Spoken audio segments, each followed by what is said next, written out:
Alright guys, welcome back to Stuck on an Island, where I'm stuck with you and we are always smiling. So currently, the day never started off exactly how I wanted it to start off.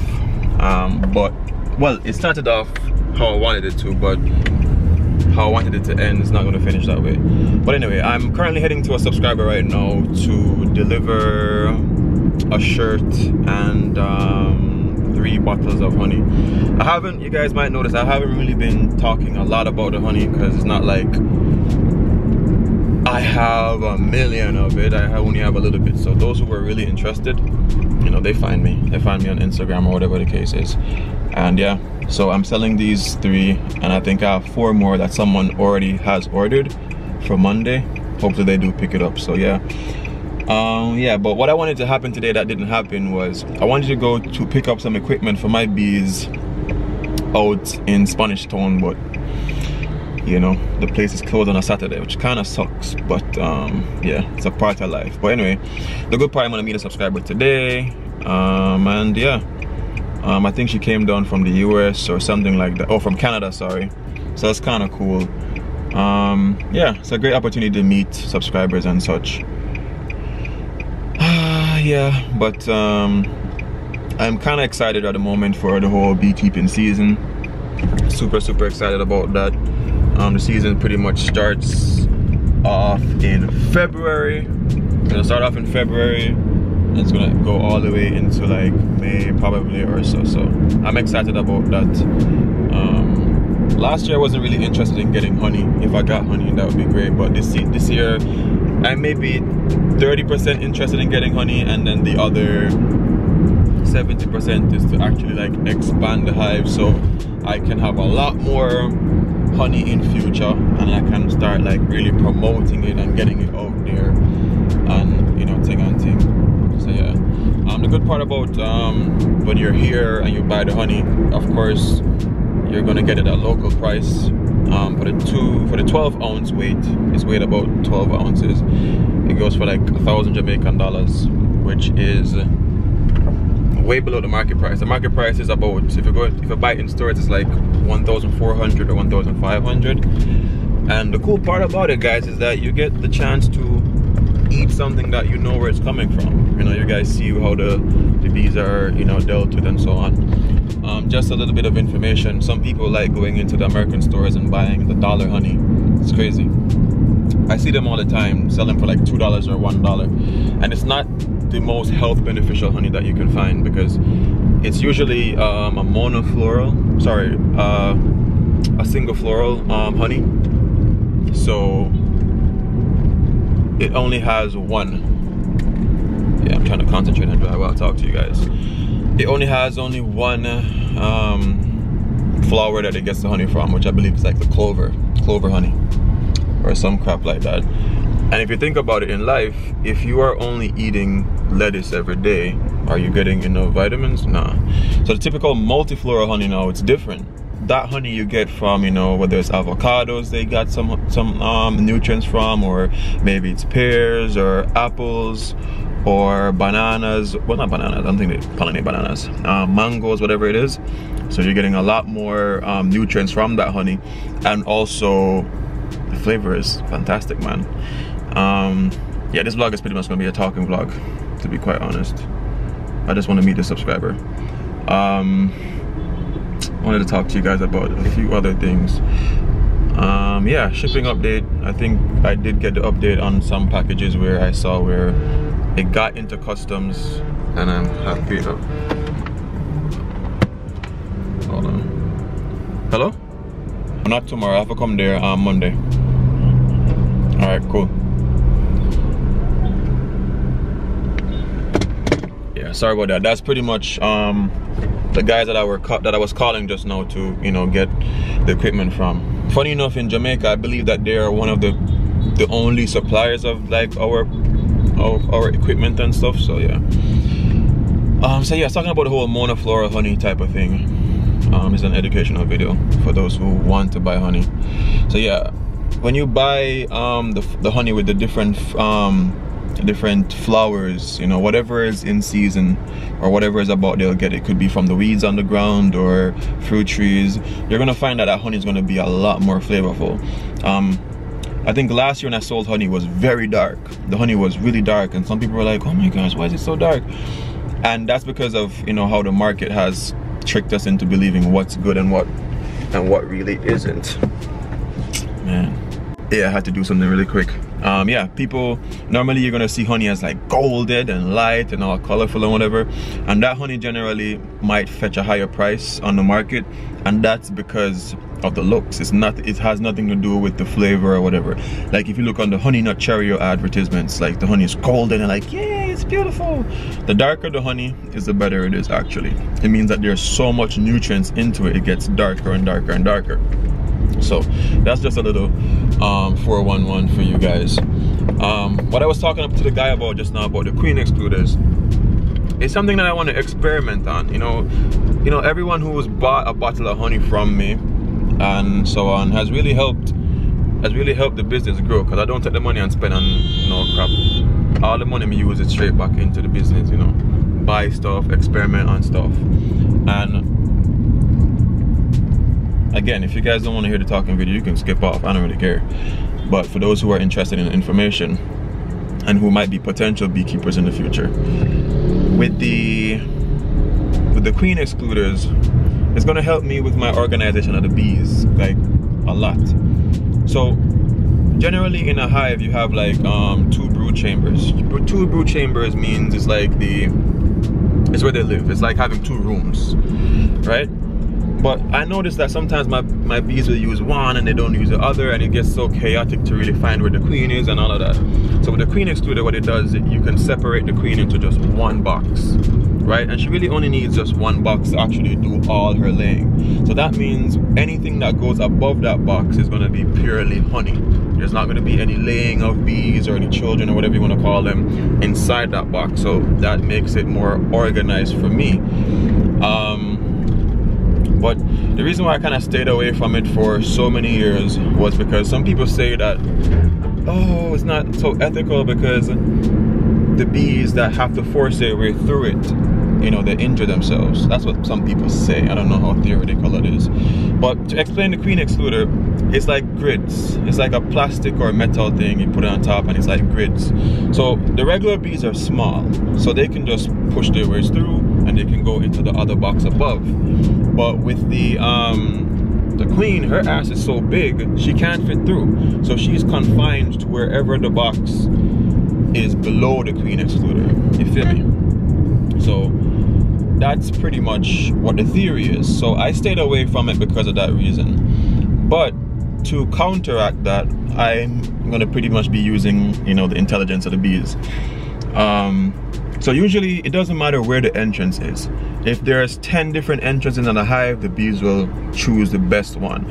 So what I'm gonna do, the bottom box is where the queen is gonna be. I'm gonna have her secluded down there, and she'll use there for all her laying and her reproduction purposes. There'll be a lower entrance.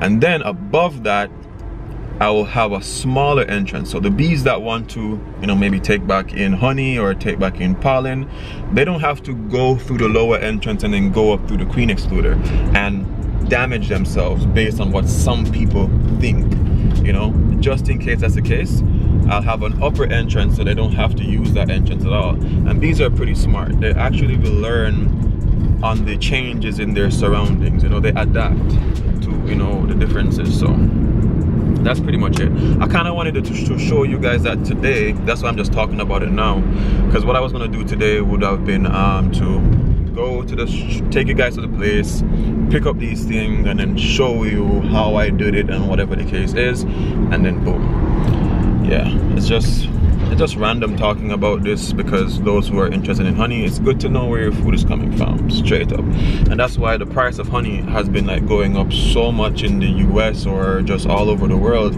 is because of the practices.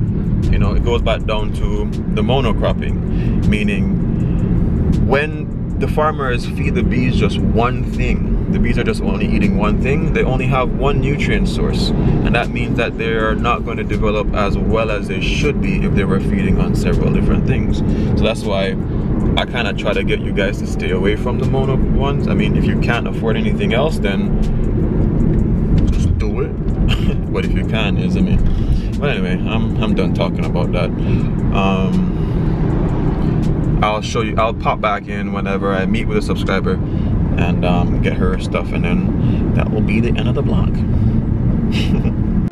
All right, so I just got here. I'm gonna start wait. Yo, whenever I see like subscribers for the first time, I'm always nervous, man. Yeah. Wow, I heard that I look taller in real life. Yeah, you look taller. Wow. Oh, you're vlogging. Yeah. Hello. You look so tall. Yeah, oh thanks. Wow. Yo. So I just met a subscriber just now, sharing it. Screen name Susie John. Was awesome. Super awesome. We just chatted for a good minute, maybe like almost 10 minutes. Only bad thing, it was out in the sun, so we were both sweating bullets and it was hot. I probably dropped 2 shades. I gone up 2 shades. But we spoke about a lot of stuff, you know, spoke about just how expensive Jamaica can be. You know, spoke about just anything, and it was like a really great experience.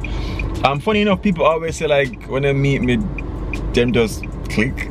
I don't know why, but yeah, I guess it's just a nature of myself, because me tell you, like, me always nervous before meeting people, and I think generally in life, when you're nervous about stuff, you tend to be a little bit more humble to the situation. So I don't know, but that was a really good experience. I liked it the most because I don't know, I like customer service and stuff. So I got here, delivered the honey and stuff, get to talk, enjoy that, and I got birthday money. I had to mention that big up yourself sharing it for doing that. Really appreciate it, even though it's my belated birthday. And I noticed that most of my subscribers generally look out for me in that sense, and for all the people, Yvonne, Priscilla, Dehaney, like them people that will always, you see me, look out for me them way, them always respect it, because we are put it back into good use, you feel me? Couple of people who buy honey, they say, oh, here's a donation to whatever. I'm definitely gonna use that and put it towards you know, improving the business in a certain way. You know, for me personally, as I know, as Jamaicans, because I was talking to Sharon, it about that just now, and you know, as much as we're living in a foreign country and we love that country, and you know, that country offers us every single thing that we really need, there's no place like home. There will never ever be a place for you like wherever you come from. So it's not to say that Jamaica is the most special country in the world, but to whoever is born here and is indigenous to that country, that's just how it is. So, you know, doing this whole honey thing and whatever, for me, there's so many diasporas to it. You know, I get to not only help economy slightly as I am right now, because currency coming in or whatever, it helps. I also allow local people, or sorry, Jamaicans who have gone away, to still keep a part of, you know, home. Because even Priscilla, when she ordered her honey, she was like, yo, don't make it done upon me, because yo, you didn't even know I miss home, I'm gonna come back for how long, I just want to taste something from yard. And just to know, so when it reach and she get that experience, it's gonna be far more escalated than just the typical bottle of honey, just because it's coming from home and it has a special, you know, idea towards it. Yeah, as I always say, like, for me, I always try to be myself. Whoever you see on the vlog, that's who you go get, unless you have a different vibe. Like, the only times I realize in my life where my mood is different is when people treat me in a one way where I don't really appreciate. Is it, then you're gonna get it. Like, it's gonna be like, yo, it can't go be that Soai vlogs kind of Stephen, you get me? But apart from that, I just try to be as honest as I can with people, and honest with myself and my feelings. But anyway, as I was talking to Sharon again about the whole expenses of Jamaica, you know, sooner or later, I've already booked this trip already. Those are my Snapchat you might have seen. Booked this trip to you know, go off island. For me it's really important, you know, just to grow the channel in general, because yo, travel here it's darn expensive, you see me, like without a reason. And we talk about party prices, like a party will cost like $5,000, a party will cost like $8,000. And when you think about it, yeah, that's all said and done, and it's great, you know. For a person traveling here, it's fine. But like for somebody who live in Jamaica, like it's not ethical in a lot of regards. Why I say that?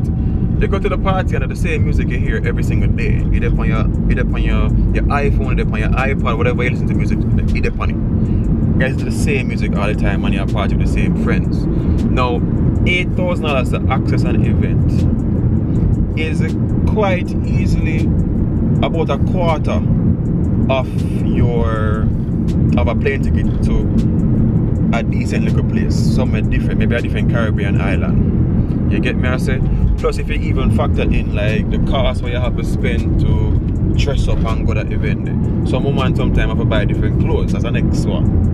I've been $8,000. So when I think about it, you know, sometimes, you know, doing all the trips in Jamaica, I'm like, yo, if I can put up some of that and just divert that into another country, because that's what Soai Vlogs is inherently. It's supposed to be a channel where I showcase travel, not just Jamaica, of course Jamaica predominantly, but it's an avenue where I can showcase travel to different places that I really want to go, and we can look at it from a different perspective as a Jamaican, you get me? Because most times when I look on certain places are only people from America, England and whatever I go them places.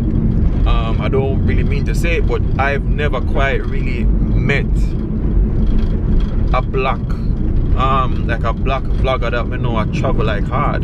There's this page on Instagram called Travel Noir, which I really appreciate. I don't really follow them hard, but I follow them, and it's just about black people traveling the world, and you know, it's a beautiful page. You guys can check it out, Travel Noir, something like that. And you know, I kind of want to be able to show that perspective, and you know, show people from Jamaica and people who are Jamaican born or from wherever else that, you know, there's more to the world than just wherever we are, you know. So that's on my agenda. As I said, I done book it already. I'm nervous. I'm super nervous. It's gonna be a big challenge for Soai Vlogs. Hopefully it's a great avenue to grow the channel, to show you guys different places, and maybe whoever watches these vlogs from where I'm going to be, they will know by virtue of watching my vlogs can go pre-Jamaica vlogs, you get me I say.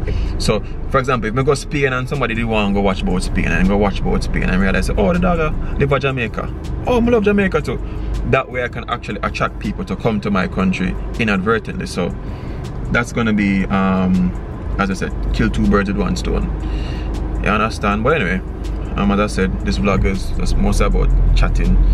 I kind of wish I could have vlogged me, you know, talking to Shrenet and everything, because I really enjoyed that conversation. But again, Shrenet, big up yourself. Thank you for, you know, supporting the channel, meeting with me today.